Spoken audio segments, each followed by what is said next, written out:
इस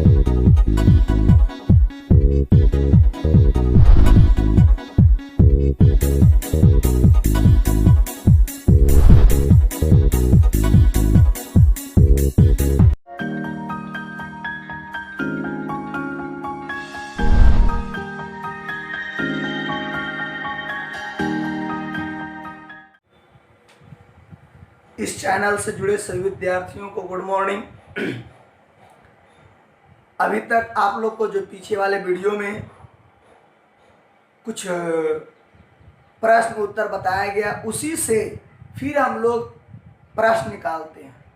जैसे आप लोग को बताया गया था कि उत्तल दर्पण का उपयोग साइड मिरर के रूप में किया जाता है। अब उस क्वेश्चन को वो आंसर था कि साइड मिरर के रूप में किस दर्पण का उपयोग होता है, तो उत्तल दर्पण। अब उसको क्वेश्चन यहां बना देंगे कि साइड मिरर के रूप में उत्तल दर्पण का उपयोग क्यों किया जाता है। इसके बाद आपको बताए थे हजामत बनाने में अवतल दर्पण का उपयोग किया जाता है। अब ये क्वेश्चन बना देंगे इसको, हजामत बनाने में अवतल दर्पण का उपयोग क्यों किया जाता है। इसके बाद आप लोग को यह भी बताया गया था कि अवतल दर्पण को सोलर कुकर में उपयोग किया जाता है। तो यहां पर क्वेश्चन होगा, कुकर को छोड़ करके बनाएंगे क्वेश्चन, क्योंकि ये कुकर वाला जो थ्योरी रहेगा वो हम लोग को सबसे लास्ट वाला एक्सरसाइज, लेकिन उसी की तरह प्रकाश से विकिरण के माध्यम से उसी पर एक क्वेश्चन बनाएंगे। वो क्वेश्चन क्या है कि अवतल दर्पण की सहायता से कागज के टुकड़े को जलाया जाता है, तो कागज को टुकड़ा को कहाँ रखना है और क्यों रखना है। इसके बाद आप लोग को इस चैप्टर का थ्योरी खत्म होता है और कुछ नॉमरिकल आपको यहां से बताया जाएगा। इसके बाद आप भी नॉमरिकल बनाइएगा। जो नॉमरिकल नहीं बनेगा प्रकाश के परावर्तन यानी दर्पण में, वो आप व्हाट्सएप कीजिएगा क्वेश्चन को, अगले वीडियो में मैं उसका जवाब भेजूंगा। और साथ ही साथ साइंस के इस चैप्टर फिजिक्स के बाद बायोलॉजी का पहला चैप्टर स्टार्ट होगा और रंगारंग मस्त चैप्टर है। 10th क्लास का सभी बायोलॉजी का चैप्टर बहुत मज़ेदार है। सभी विद्यार्थी सारे वीडियो को पूरा से पूरा देखेंगे, सुनेंगे और दूसरे को भी बताएंगे। बहुत मज़ेदार लगेगा। आप लोग इस चैप्टर को बहुत मेहनत किया और कर भी रहे हो। और आप लोग से एक बात और मांगते हैं, वो है क्या, सभी बच्चे जो नोट्स तैयार किए हो वो अपने नोट्स को वीडियो रिकॉर्डिंग करके हमारे व्हाट्सएप के माध्यम से आप भेजिए, तब हम चेक करेंगे कि आप मेहनत किए हो या ना किए हो। कुछ बच्चे अपना मन की बात अपने आप कह दिया है, कुछ भेज दिया है, बहुत बढ़िया है। मैं ऐसे बच्चे को बहुत लाइक करता हूँ। जो बच्चे इस चैनल से जुड़े हुए हैं, रोज़ पढ़ाई करते हैं, मैं भी प्रत्येक दिन वीडियो डालने का कोशिश कर रहा हूँ, तो यहाँ पे भी उससे नोट्स तैयार करें और भेजें कि हम मेहनत कर रहे हैं कि नहीं। और नहीं तो फिर वही हाल होगा कि आप नहीं काम कीजिएगा तो हम भी नहीं करेंगे। आप जैसा काम कीजिएगा मैं वैसा करूँगा। क्लास ही वाला हाल है। आप जितना मेहनत करोगे, हमसे जितना आप टॉर्चर क्वेश्चन करोगे, मैं उतना क्वेश्चन का जवाब बताऊँगा, उस प्रकार से बताऊँगा। इसलिए आप पहले इस प्रश्न का जवाब भेजिए कि आप नोट्स तैयार किए हो कि नहीं हो, नॉमरिकल बनाइए, नॉमरिकल बनता है कि नहीं। आइए तो पहले हम इस 3 को प्रश्न का जवाब लिखाते हैं, इसके बाद हम नॉमरिकल आपको बताते हैं, क्वेश्चन लिखते हैं। विद्यार्थी आपके सामने क्वेश्चन है उत्तल दर्पण का उपयोग साइड मिरर, इसके पहले भी लिख चुके हैं, इसका हिंदी होता है पश्च दर्पण में क्यों किया जाता है। याद रहे ये है क्या चीज, बी एम है, बोर्ड मॉडल। ध्यान दे, इसका उपयोग पहले भी पढ़ चुके हैं कि उत्तल दर्पण का उपयोग साइड मिरर में होता है। अब यहाँ की क्यों किया जाता है, ध्यान दे, आंसर सुनिएगा, इसके बाद हम इस पर लिखेंगे। उत्तल दर्पण किसी भी वस्तु का सदैव काल्पनिक यानी आभासी सीधा प्रतिबिंब बनाता है। जब उत्तल दर्पण का उपयोग गाड़ी के साइड में उपयोग होता है, ड्राइवर के सामने नहीं, साइड में बाहर की ओर लगा रहता है, गाड़ी से बाहर नहीं, गाड़ी में बाहर की ओर। बाहर से देखने पर पीछे पीछे पीछे वाला जो सड़क है, क्षेत्र है, वो साफ साफ विस्तृत रूप में दिखाई पड़ता है, इसलिए इसका उपयोग साइड मिरर के रूप में किया जाता है। यानी आपका जवाब लिखिएगा कि उत्तल दर्पण में किसी भी वस्तु का काल्पनिक सीधा प्रतिबिंब बनता है। इस प्रतिबिंब की मदद सहायता से जब गाड़ियों में पीछे की ओर देखना होता है तब उत्तल दर्पण में देखी जाती है। उस उत्तल दर्पण में पीछे वाला क्षेत्र विस्तार रूप में मालूम पड़ता है, क्योंकि उत्तल दर्पण जो होता है आने वाली किरणों को अपसरित कर देता है, फैला देता है, इसलिए इसके कारण विस्तृत रूप में मालूम पड़ता है। आइए विद्यार्थी, इसको अब हम जवाब के रूप में लिखते हैं, आप गौर कीजिएगा। आंसर उत्तल दर्पण का उपयोग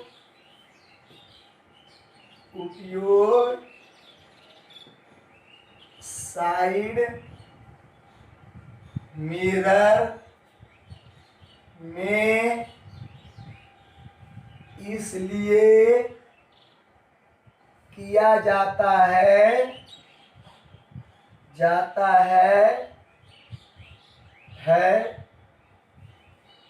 कि गाड़ी के पीछे वाला क्षेत्र विस्तृत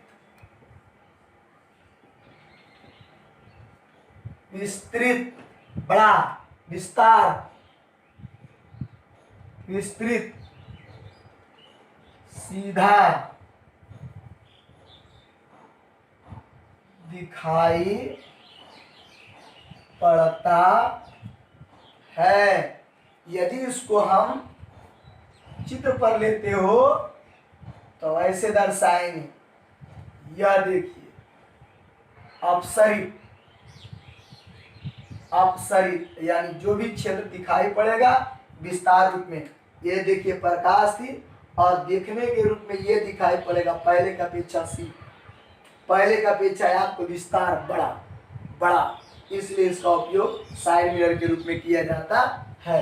उत्तल दर्पण का उपयोग साइड मिरर में इसलिए किया जाता है कि गाड़ी के पीछे वाला क्षेत्र विस्तृत यानी बड़ा सीधा दिखाई पड़ता है, यानी इससे पीछे वाला जो क्षेत्र होता है, सड़क होता है ना, उससे बड़ा दिखाई पड़ता है, पूरा दिखाई पड़ता है। प्रतिबिंब बड़ा दिखाई नहीं पड़ता, पीछे वाला क्षेत्र बहुत दूर तक साफ साफ दिखता है। ये नहीं कि पीछे से आने वाली गाड़ी बड़ा दिखता है, गाड़ी नहीं, पीछे वाला क्षेत्र बहुत दूर तक साफ दिखता है, इसलिए इसका उपयोग साइड मिरर के रूप में किया जाता है। ठीक है, आगे का क्वेश्चन विद्यार्थी, हजामत बनाने में अब तक दर्पण का उपयोग क्यों किया जाता है? क्यों किया जाता है? ये प्रश्न भी है और इसमें एक जवाब भी है। देखिए, हजामत बनाने में अवतल दर्पण का उपयोग किया जाता है क्यों, है नहीं? तो यहाँ पर एक प्रश्न का जवाब भी है कि हजामत बनाने में किस दर्पण का उपयोग होता है? तो अवतल दर्पण का उपयोग होता है। अब रह गई बात कि उपयोग किया जाता है तो क्यों किया जाता है, मैं उसका जवाब बताता हूँ। देखिए इसका जवाब पहले सुनिएगा। पहले, अवतल दर्पण का उपयोग हजामत दाढ़ी बनाने में इसलिए किया जाता है कि जब हजामत बनाया जाता है तब अवतल दर्पण के सामने फोकस के अंदर हजामत बनाने वाले को रखा जाता है। क्योंकि आपने पढ़े हैं कि अवतल दर्पण में यदि वस्तु फोकस के अंदर होती है तब उसका जो प्रतिबिंब बनता है वस्तु के अपेक्षा सीधा भी और वस्तु से बड़ा भी, जिसके कारण यदि दाढ़ी बनाया जाएगा तो छोटी दाढ़ी भी उसमें बड़ी मालूम पड़ती है और बनाने में सुविधा होती है। इसलिए इसका उपयोग हजामत बनाने में किया जाता है। यानी जवाब में क्या लिखेगा? हजामत बनाने में अवतल दर्पण का उपयोग इसलिए किया जाता है क्योंकि अवतल दर्पण में जब वस्तु को फोकस के अंदर रखा जाता है तब उसका प्रतिबिंब काल्पनिक, सीधा और वस्तु से बड़ा होता है, अतः छोटी दाढ़ी उसमें बड़ी मालूम पड़ती है, जिससे बनाने में, शेविंग करने में सुविधा होती है। यही आपका जवाब रहा। देखिए, आइए उस जवाब को हम लोग लिख डालते हैं आंसर में। देखिएगा जवाब, अवतल दर्पण का उपयोग हजामत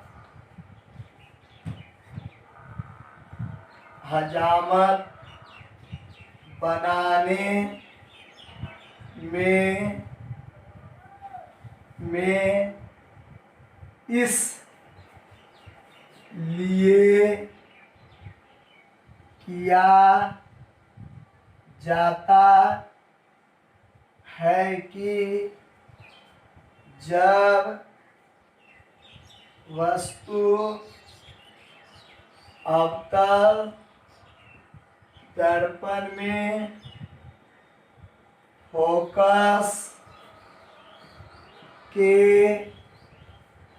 अंदर रखा जाता है तब उसका प्रतिबिंब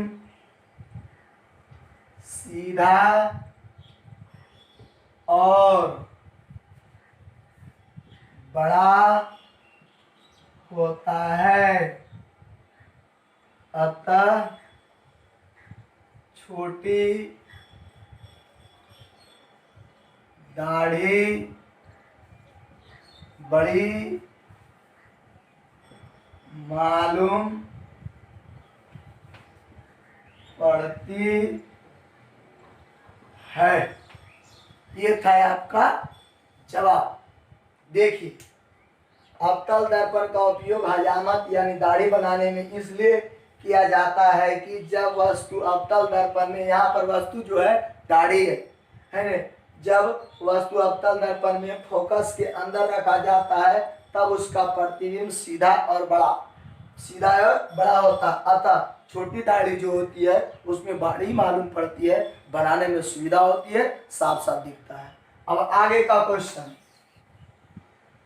अवतल दर्पण से कागज के टुकड़ा जलाया जाता है तो कागज के टुकड़ा को कहाँ और क्यों रखा जाता है। बहुत लंबा क्वेश्चन है। कागज की टुकड़ा को जलाना भी है तो कहाँ रखना है और क्यों रखना है। देखिए, यदि ये जलाने का काम अवतल दर्पण से तभी होगा जब सूर्य के सामने, जब अवतल दर्पण को हम रखते हैं तो सूर्य के अनंत से आने वाली जो किरण होती है वो समांतर होती है। अनंत से जो किरण आती है, सूर्य के जो किरण आती है वो अवतल दर्पण पर जब पड़ती है तो पड़ने के बाद परावर्तित होती है। और आप जानते हैं कि समानांतर जो किरणें होती है दर्पण पर पड़ने के बाद कहाँ पर मिलती है, तो फोकस पर। क्योंकि इस दर्पण को अभिसारी दर्पण कहा जाता है। तो सभी किरणों को एक बिंदु पर एक जगह फोकसित कर देता है। जब एक जगह फोकसित होता है तो सूर्य के सभी विकिरण एक स्थान यानी फोकस पर मिलने के कारण वहाँ उसमें विकिरण पैदा होता है, काफ़ी ताप उत्पन्न होती है, जिसके कारण कागज के टुकड़ा जल उठता है। अर्थात कागज के टुकड़ा को हम फोकस पर रखेंगे क्योंकि सभी किरणें फोकस पर अभिसरित होता। आप देखिए ना फिगर में, ये अवतल दर्पण,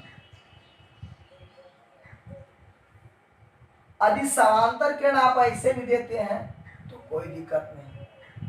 यहां पर ये यहां से अपसरित होगा तो एक बिंदु पर आकर के मिलेगा। यहां मान लेते हैं कि ये मिला आकर के, समांतर किरणें हैं, दर्पण पर पड़ने के बाद मिलना तो है ही है। यदि आप इस तरीका के कुछ फिगर बनाते हैं इधर से और इधर से, तो ऐसे मिलाइएगा। यहाँ पर कागज के टुकड़ा को रखना पड़ेगा फोकस पर, कोई दिक्कत नहीं। यहाँ है आपको ये कागज की टुकड़ा है,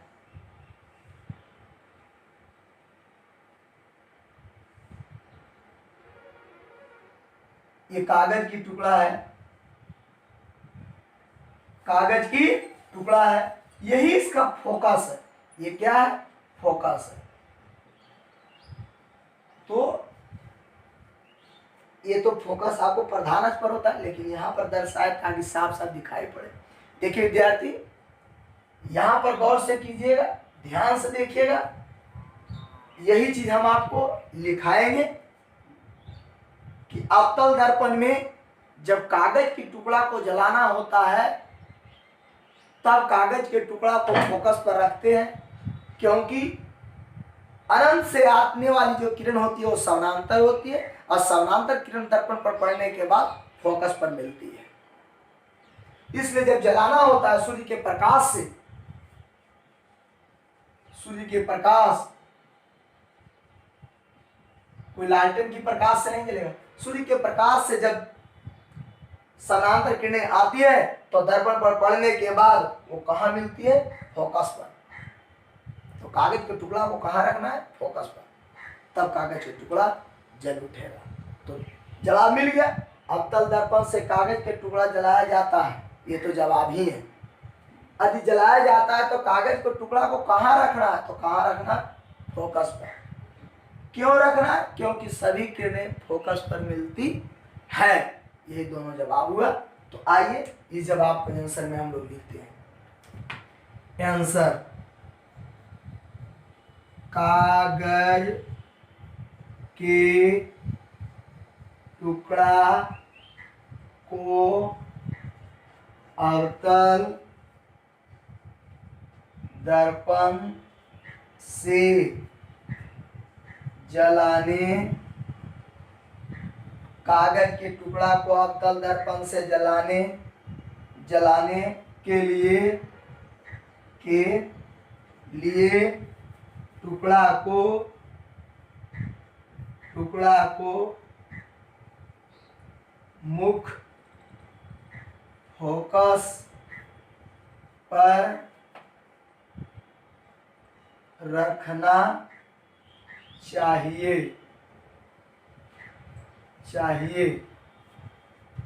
क्योंकि सूर्य से आती समांतर किरण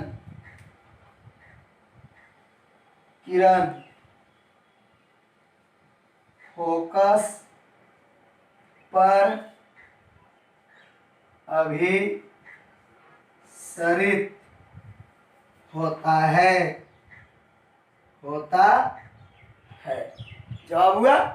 देखिए, कागज के टुकड़ा को अवतल दर्पण से जलाने के लिए टुकड़ा को फोकस पर रखना चाहिए क्योंकि सूर्य से जो अनंत से जो किरण आती है वो समानांतर होती है, और वो समानांतर जो किरणें होती है वो कहाँ पर मिलती है, कहाँ पर अभिसरित होती है, तो वो फोकस पर अभिसरित होती है। समानांतर किरण फोकस पर अभिसरित होता है। इसी कारण से हम उस सूर्य के विकिरण, उष्मा, ताप सभी एक तर मिलने के कारण इसमें काफी उष्मा ऊर्जा उत्पन्न होती है, जिसके कारण यह जल उठती है, आग लग जाती है। सेम क्वेश्चन हम लोग को लेंस में होगा, लेकिन वहां पर उत्तल लेंस होगा। आप लोग को स्टूडेंट बॉक्स में जो लेंस होता है, उस लेंस को इस प्रकार से धूप में जब रखते हैं तो आप देखिएगा कुछ समय के बाद कागज का टुकड़ा जलने लगता है। इसका मतलब है आप तुरंत उस कागज के टुकड़ा उस लेंस की मदद से दोनों से उसका फोकस ज्ञात कर लेंगे, किसका फोकस कहाँ होगा। तो जहाँ पर सभी किरणें एक तर मिलती है वहीं उसका मुख्य फोकस होगा। ये था आपको जवाब। तो जितना थ्योरी था विद्यार्थी लगभग खत्म हो गया। अब आप लोग को हम न्यूमेरिकल सांख्यिकी प्रश्न बनाते हैं, गौर से देखिएगा। क्वेश्चन न्यूमेरिकल के लिए 20 सेंटीमीटर फोकस वाला अवतल दर्पण 20 सेंटीमीटर फोकस वाला अवतल दर्पण में बिंब मतलब वस्तु को कहाँ रखा जाए कि प्रतिबिंब 5 गुना हो। देखिए विद्यार्थी, क्वेश्चन समझिए, ध्यान से देखिएगा, टपाटप बनेगा। 20 सेंटीमीटर फोकस वाला अवतल दर्पण, यानी दिल है अवतल दर्पण जिसका फोकस दूरी कितना दिया हुआ है, तो 20 सेंटीमीटर। तो पहले सॉल्यूशन में हम लोग दिया है, लिख देंगे है ने कि अवतल दर्पण की फोकस दूरी स्मॉल एफ बराबर 20 सेंटीमीटर। लेकिन आप लोग को याद होगा पीछे वाली बात, पीछे वाले वीडियो में, कि अवतल दर्पण में सभी ऋणात्मक होता है, तो यहाँ माइनस चिन्ह लगा देंगे। यहाँ माइनस प्रश्न में नहीं है, लेकिन अवतल दर्पण होने के कारण यहाँ माइनस होगा। अब आपको कै गुना है, 5 गुना प्रतिबिंब बन रहा है। तो आपको बताए थे जब गुना में कहेगा तब वो आवर्धन का मान रहेगा, यानी दिया हुआ है आवर्धन मैग्निफिकेशन m बराबर आपको 5। अब ये 5 गुना पर ये नहीं बोला कि 5 गुना वास्तविक प्रतिबिंब होगा कि काल्पनिक प्रतिबिंब होगा। यहाँ पर विद्यार्थी अवतल दर्पण में बड़ा जो बनता है दोनों स्थिति में बनता है, काल्पनिक में भी और वास्तविक में, इसलिए यहाँ पर आपको प्लस और माइनस दोनों चिन्ह लगाना पड़ेगा। यदि वास्तविक प्रतिबिंब रहेगा तो तो माइनस लेके चलिएगा, जब काल्पनिक प्रतिबिंब रहेगा तो प्लस लेके चलिएगा। लेकिन यहाँ पर प्रतिबिंब का तो नाम प्रश्न में नहीं है कि वास्तविक प्रतिबिंब 5 गुना है। यदि क्वेश्चन में रहता कि वास्तविक प्रतिबिंब 5 गुना तो आप केवल माइनस में लेके चलते। यदि रहता क्वेश्चन में कि काल्पनिक प्रतिबिंब 5 गुना तो केवल प्लस में लेके चलते। लेकिन यहाँ पर केवल बोला गया है 5 गुना, कहने का मतलब प्लस और माइनस दोनों के साथ। अब यहाँ पर कहा जाता है कि बिंब को रखा जाए। कहाँ रखना है? बिंब मतलब वस्तु, u का मान निकालना है। u का मान आप ध्यान से देखिएगा। पहले हम आप लोग को जो सूत्र सिद्ध किए हैं उसके आधार पर बताएंगे, फिर उस सूत्र को भी छोटा करके बताएंगे। ध्यान दीजिए। अब यहां से 2 स्थिति होगा। पहला स्थिति में आपको चलेगा वास्तविक प्रतिबिंब में आवर्धन का मान -5। जब वास्तविक प्रतिबिंब रहेगा तब आवर्धन प्लस माइनस दोनों की जगह 1 चिन्ह लेके चलेंगे। और आप आवर्धन का सूत्र बताए थे m बराबर -v/u। ये हो गया आपका सूत्र।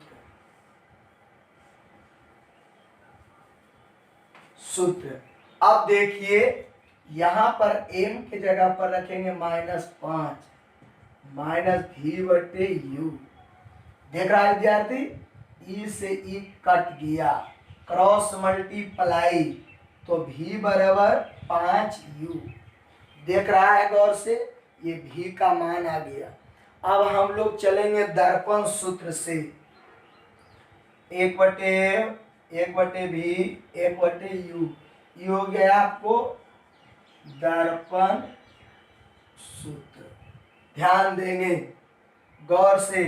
1/f, f के जगह पर मान दे दो विद्यार्थी, यहाँ -20। 1/v, v का मान दे दो 5u, u का मान मालूम नहीं है। ध्यान से देखेगा, इस साइड लघुत्तम ले लेंगे, इधर कुछ नहीं करेंगे। 1/-20, इधर देखिए लघुत्तम आ गया 5u। 5u एक बार में कटेगा तो 1 प्लस 5 बार में कटेगा तो 5। देख रहा है, क्रॉस मल्टीप्लाई होगा। ध्यान दीजिएगा, इधर -1/20 बराबर 6/5u। इधर क्रॉस मल्टीप्लाई तो -5u बराबर 20 गुने 6 से। तो अभी भागा पड़ जाएगा विद्यार्थी, u बराबर 20 गुने 6 से और -5 कै बार में कटेगा? 4 बार में कटेगा। तो यहाँ पर u का मान आ गया 6 गुने 4 माइनस के साथ, 4 गुने 6 और माइनस, ये माइनस नीचे हर में अंश में चला जाएगा। तो u बराबर 6 चौक 24। ये माइनस का मतलब हो गया वस्तु दूरी। वस्तु दूरी ऋणात्मक में होती है, तो आपको लिखना पड़ेगा आंसर में कि दर्पण से 24 सेंटीमीटर की दूरी पर वस्तु होगा। या फिर ऐसे लिखे हो, या यही जवाब पे लिख सकते हो, दर्पण के सामने 24 सेंटीमीटर पर वस्तु होगा, वो भी लिख देते हैं। ध्यान दीजिए, उससे कोई दिक्कत नहीं। एक और इसमें है, एक और है इसमें, ये आपने बनाया वास्तविक प्रतिबिंब के स्थिति में कि जब वास्तविक प्रतिबिंब होगा तब हमारी वस्तु जो होगी कितना दूर पर रहेगा? 24 सेंटीमीटर पर दर्पण के सामने। दर्पण उधर है तो उधर से कितना दूर पर वस्तु होगा? 24 सेंटीमीटर पर। तो दर्पण से 24 सेंटीमीटर की दूरी पर वस्तु होगा, यानी दर्पण के सामने। अब देखिए मिटाते हैं, ये स्थिति बदल जाएगा। स्थिति नंबर दूसरा, काल्पनिक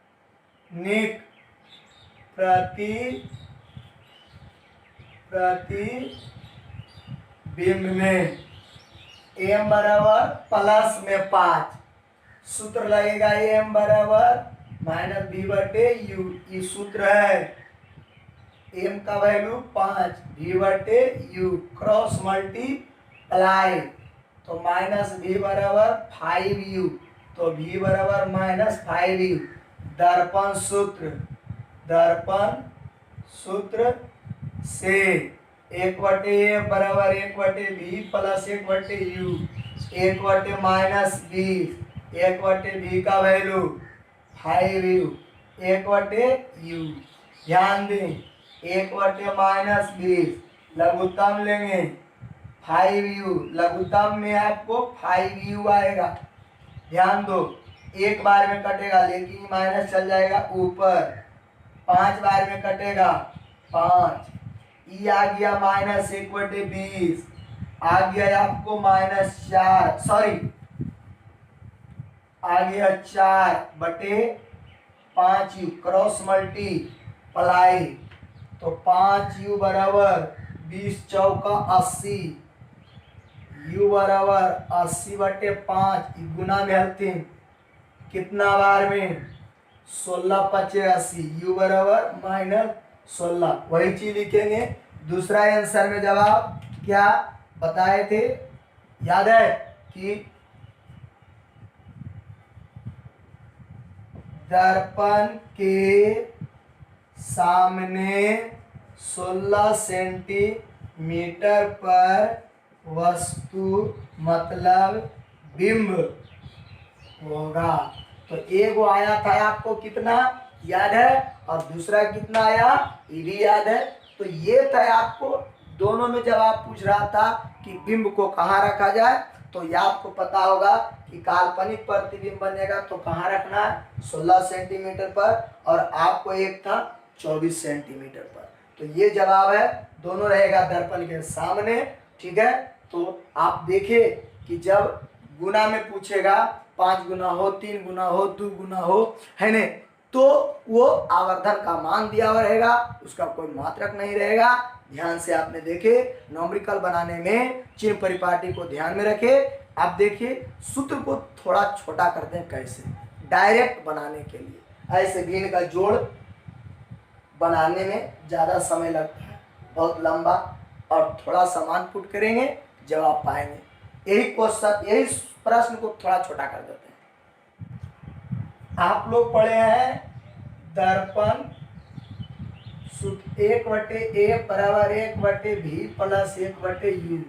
इस सूत्र को हम लोग सिर्फ छोटे छोटे रूप में बनाने के लिए लघुत्तम लेकर के u v f का मान खाली अलग कर लेंगे, जिससे बनाने में और सुविधा हो जाएगा। देखिए कैसे, बहुत आसान है, आप भी निकाल लेंगे, है नहीं। पहले 1/a बराबर लघुत्तम इधर ले लेंगे u और v कट जाएगा, u ऊपर गुना हो जाएगा, इधर v क्रॉस मल्टीप्लाई हो जाएगा, f गुने u प्लस v बराबर uv। तो f बराबर हो जाएगा, ये गुना इधर आए थे uv बटे u प्लस। ये था आपको डायरेक्ट f निकालने के लिए सूत्र, f के लिए। फिर से देखें गौर से, हम देख लेते हैं। 1/f बराबर 1/v प्लस 1/u दर्पण सूत्र है। ये दोनों में लघुत्तम लिए uv, v कट गया तो गुना होगा u कट गया तो गुना होगा v, ऊपर आ गया u प्लस v और नीचे गुना हो गया uv, क्रॉस मल्टीप्लाई, इसमें गुना हो गया, ये भी गुना में है। हमको मान निकालना f को, तो ये हो गया डायरेक्ट, यानी f बराबर हम लोग डायरेक्ट सूत्र लगेंगे uv बटे u प्लस v। इस सूत्र को याद रखें। और ये भी आपको दर्पण ही सूत्र है, ये कोई दूसरा नहीं। ये पहला, दूसरा स्थिति में हम लोग चलते हैं, ये पहला स्थिति था, अब दूसरा में भी दर्पणे सूत्र है, दर्पण सूत्र। 1/f बराबर 1/v प्लस 1/u है। यहां से हम लोग v या u का मान निकालते हैं किसी को, तो एक को इधर भेज दो, 1/f 1/u 1/v। लघुत्तम लेंगे राजा, v u f बोलने में जो अच्छा लगे। f कट जाएगा, f कटेगा, गुना होगा u और minus f 1/v। Cross multiply कर देंगे, इधर गुना हो जाएगा, v into you minus F U F. ध्यान दें, अब यहां से v का मान निकालेंगे, v बराबर यू एफ बटे यू माइनस एफ। ये हो गया आपको सूत्र, याद रखें, याद रखिएगा। ये डायरेक्ट एफ निकालने का सूत्र हो गया, ये डायरेक्ट भी निकालने का सूत्र हो गया। अब हम लोग इसी को यू निकालने का सूत्र है। तीसरा दर्पण सूत्र, तीसरा दर्पण सूत्र, 1/f 1/v 1/u। अबरी मान निकाले भी, अबरी यू का मान, अबरी इसको इधर भेज दो, 1/f 1/v 1/u रह गया। लघुत्तम vf, f कटेगा, v आगे जा हो जाएगा f 1/u। देख रहे हो, क्रॉस मल्टीप्लाई, vf भागा u बराबर vf बटे v माइनस एफ। याद रखना है, ध्यान दिया। ये हो गया तीसरा स्थिति। चौथा स्थिति त्रिज्या निकाल लेंगे, त्रिज्या भी निकाल लेंगे। चौथा स्थिति में देखिएगा, दर्पण सूत्र 1/f 1/v 1/u और 1/r/2। f का वैल्यू f बराबर r/2 का मान दे दिए। ये दोनों को लघुत्तम ले लेंगे, vu तो u प्लस v होगा, v से v कट गया, u गुना हो गया, u से u कट गया, v गुना हो गया। ये चला जाएगा ऊपर, तो 2/r बराबर u प्लस v बटे vu। कोई भी आगे पीछे नहीं, cross u plus v 2u v, तो r बराबर 2u v बटे r plus u plus v। ये याद रखिएगा। तो ध्यान दे, आपको f का मान भी आ गया, u का मान भी आ गया, v का मान भी आ गया और r का मान भी आ गया। अब आइए दर्पण सूत्र से हम लोग आवर्धन का मान निकालते हैं। देखिए, पांचवा m बराबर माइनस v बटे u, दर्पण सूत्र 1/f बराबर 1/v प्लस 1/u। ध्यान दो, v से गुना करने पर, v से इधर इधर इधर सामने, इसलिए हो जाएगा v/f v/v v/u। ध्यान दीजिएगा, ये कट जाएगा एक बार में, तो v/f बराबर 1 प्लस, यहां से देखिए, यदि माइनस इधर दे देते हैं तो क्या बन जाएगा, v/u, यानी यहां पर हो जाएगा माइनस m, क्योंकि आपको m बराबर होता है माइनस v/u, तो ये माइनस इधर हटा के इधर दे देंगे, कोई दिक्कत नहीं है। यहां देखिए, तो आ रहा है v/f 1 माइनस m, इधर लाइए, इसको उधर ले जाइए, m बराबर हो जाएगा 1 माइनस v/f, यानी m बराबर हो जाएगा लघुत्तम f माइनस v। याद रखिएगा, ये दोनों याद रखें ये सारी बात। तो ये था आप लोग को सुविधाजनक को हल करने के लिए। अब फिर हम एक न्यूमेरिकल बनाते हैं, आप देखिएगा कितना आसान होता है। ठीक है, देखिए इस न्यूमेरिकल में आप गौर कीजिएगा, ये दूसरा न्यूमेरिकल बताने जा रहे हैं। 2-3 को पहले भी बताए हैं पीछे वाले वीडियो में, वो था त्रिज्या पर, फोकस दूरी पर। आइए इसके बाद आप लोग पूछिएगा जो बताया जाएगा। अवतल दर्पण की फोकस दूरी, यानी फोकस दूरी दिया है 20 सेंटीमीटर। हल अवतल दर्पण की फोकस दूरी F बराबर -20 सेंटीमीटर। विद्यार्थी यहाँ माइनस नहीं है, लेकिन यहाँ माइनस इसलिए दिए क्योंकि अवतल दर्पण है और इसका चिन्ह परिपाटी माइनस में होता है। फोकस ध्यान दें, 30 सेंटीमीटर की दूरी पर एक प्रकाशित बिंदु स्रोत को रखा गया, मतलब दर्पण के सामने एक वस्तु को रखा गया। ये वस्तु दूरी हो गया, वस्तु यानी इसी को बोलते हो बिंब दूरी। बिंब दूरी u बराबर हो गया आपको -30 सेंटीमीटर, ई भी माइनस से रहेगा। अब देखिए कहता है प्रतिबिंब कहाँ बनेगा, स्थान बता, भी निकालना है। यदि भी निकालने पर माइनस में आएगा तो वास्तविक प्रतिबिंब, और भी प्लस में आ गया तो काल्पनिक प्रतिबिंब। माइनस में आ गया तो दर्पण के सामने प्रतिबिंब बनेगा, और प्लस में आ गया तो दर्पण के पीछे बनेगा। आइए हम लोग भी बराबर संक्षेप में सूत्र बताए हैं, एकदम संक्षेप वाला लिखेगा। भी बराबर UF, U माइनस F। सूत्र बताएं अभी छोटा करके, आप दर्पण सूत्र लगा दीजिएगा तो ही बनेगा, क्योंकि अभी मैंने बताया इसको भी दर्पणीय सूत्र कहते हैं। ये डायरेक्ट हो गया। U का वैल्यू पुट करेंगे, F का वैल्यू पुट करेंगे, पुट में कोई छूट मत जाए। U के जगह पर -30 और अभी माइनस माइनस प्लस, दोनों की कहानी हरियर कैंसिल। ई -30 रहेगा, माइनस गुने माइनस प्लस हो जाएगा।